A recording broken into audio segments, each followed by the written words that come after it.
sometimes I forget that for those of us who've been around for a while, some JKD stuff is a new discovery for others. Let's talk about it. Hello, everyone. This is Dwight Woods, the Jeet Kune Rebel. Welcome to the I Love Jeet Kune broadcast number 331. This is the one about the four tenets of Jeet Kune revisited, since we've talked about this before. As you're logging in, if you'd be kind enough to say where you're logging in from, hit the like button and feel free to continue doing so throughout the broadcast. If you're catching the simulcast over on the YouTube, please be sure to like, subscribe, and hit the notification bell as well. But of course, the best thing you can do is to share this video and spread the word about the I Love Jeet Kune broadcast. All right. So in case you're thinking that I'm thinking that I know everything, let me tell you, there have been numerous occasions when, like, I'll excitedly go to Sifu Inasano with one of my innovations, right? And he'll say, "Oh yeah, we stopped doing that in the 1970s," right? Or he'll say, "Yeah, that's good, Dwight, but it's been done before." So yes, while there is nothing new in Jeet Kune, there are a lot of some things new in Jeet Kune.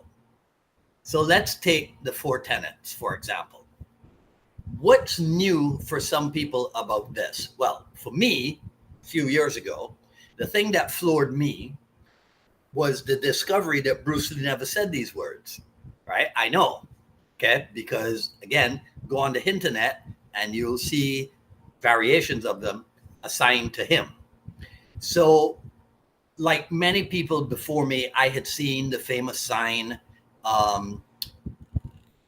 I think that part of the blame, so to speak, for this is this, right? You see where I highlighted it?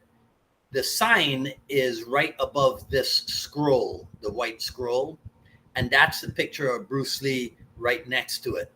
So I think that it's understandable why a lot of people thought that these were Bruce Lee's words, right? The proximity between it and the sign didn't help at all. So when I found out that the words actually originate with Chairman Mao Zedong in a book of his called On a Protracted War, or an episode or a chapter of a book or something, I still don't have it clear, right? Some people say that the words are also in an edition of Sun Tzu's Art of War, and that maybe Bruce Lee highlighted them and gifted the book to Inasano. I heard the other day that no, Bruce Lee wrote the words in a Silat book that he gave to Inasano. So it goes on and on and on. But the one thing that is known for sure is that the words themselves are from Mao Zedong's book, right? So in any case, they ended up on a sign, which my understanding is that Sifu Dan had made it originally for the Chinatown School, but it never hung there. Instead, it graced the walls of the Junfan Gung Fu and Filipino Kali Academy. And like I said before, I guess it didn't hurt the fact that they were kind of next to each other. So like many other things in JKD, the tenets can be an area of, let's call it, multi-layered discussion. You can always start at the literal level, and a lot of people start there, I think, because they may never have had the chance to have an in-depth explanation of some of these things given to them, right? And on a related point, and I'll probably talk about this next week, but do you know why do you think it is that so many things about Jeet Kune are still subject to discussion? I'll throw that out there. You know what? I won't give you my answer on it. I'll just throw it out there. You guys go ahead and comment on it, and then I will weave it into next week's broadcast, because I can do that. I can switch my topics around, right? So why do you think so many things about Jeet Kune, the sayings, the signs, the books, the this, the that. Why are so many things about Jeet Kune still subject to such great discussion? Okay, you guys go ahead, and we'll deal with that next week. So, to get back to today's topic, some of you might be aware that there's a discussion, even on the internet, between a thing called original Jeet Kune and another thing called Jeet Kune concepts, right? And you might be aware that original Jeet Kune is supposed to be the version practiced by people like Ted Wong, while Jeet Kune concepts is supposed to be the version created by Dan Inosanto. So since I am a Dan Inosanto student, I must be a concepts guy, right?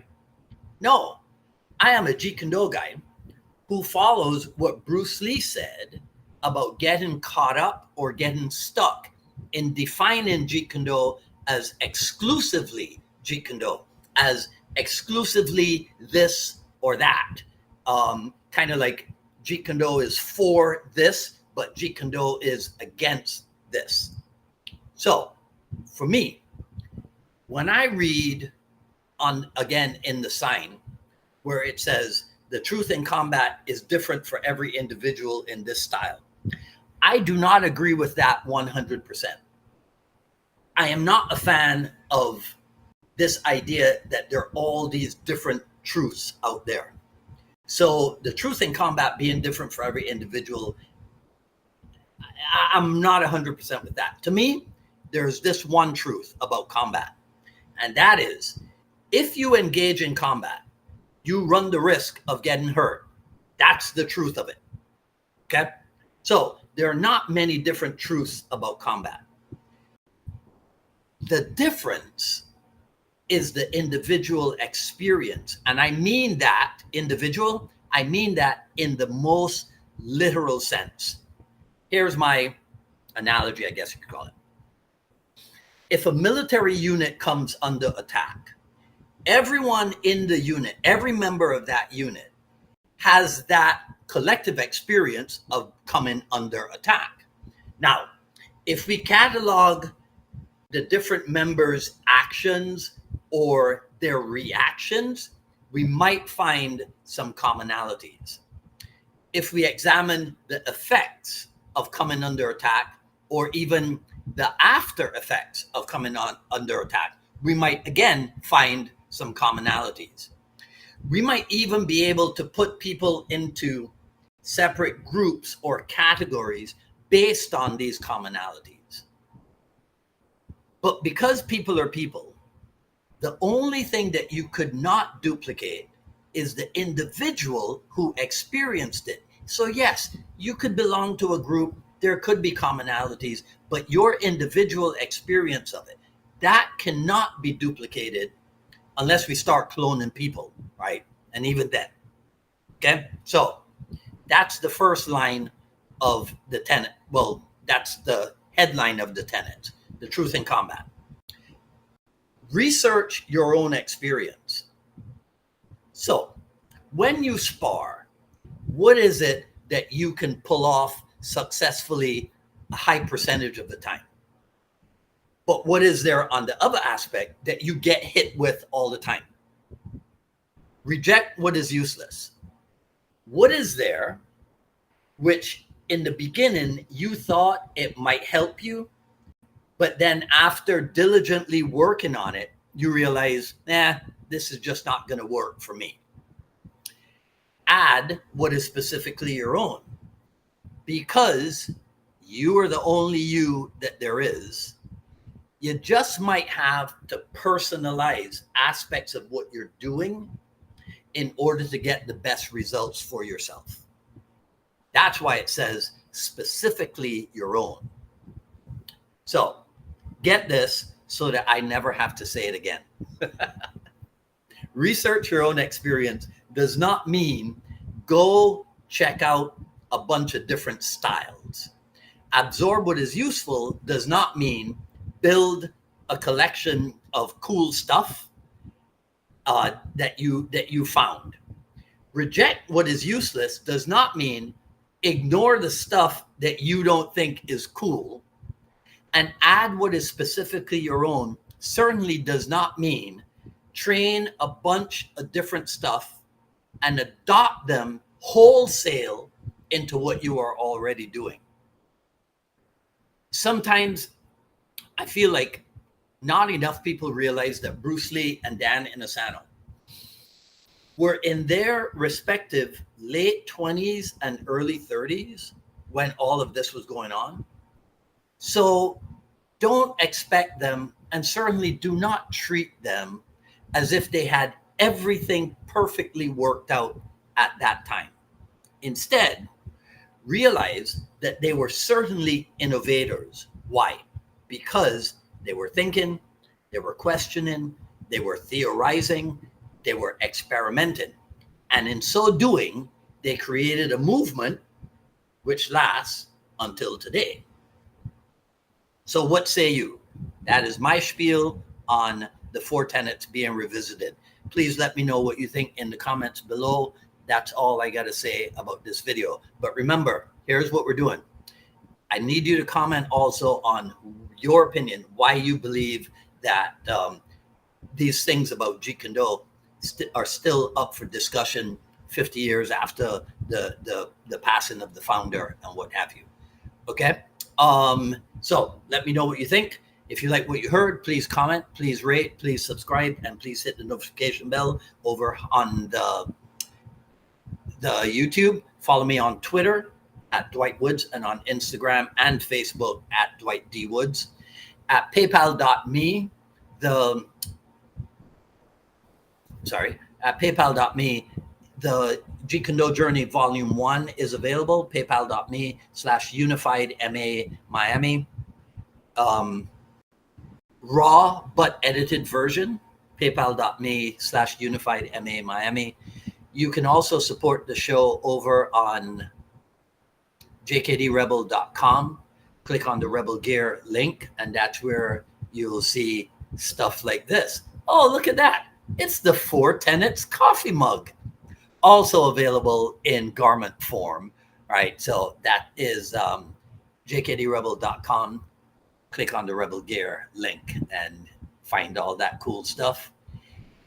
2 events to mention to you, actually 4 events. There is Titans of JKD 4 next year here in Miami, February 1st and 2nd.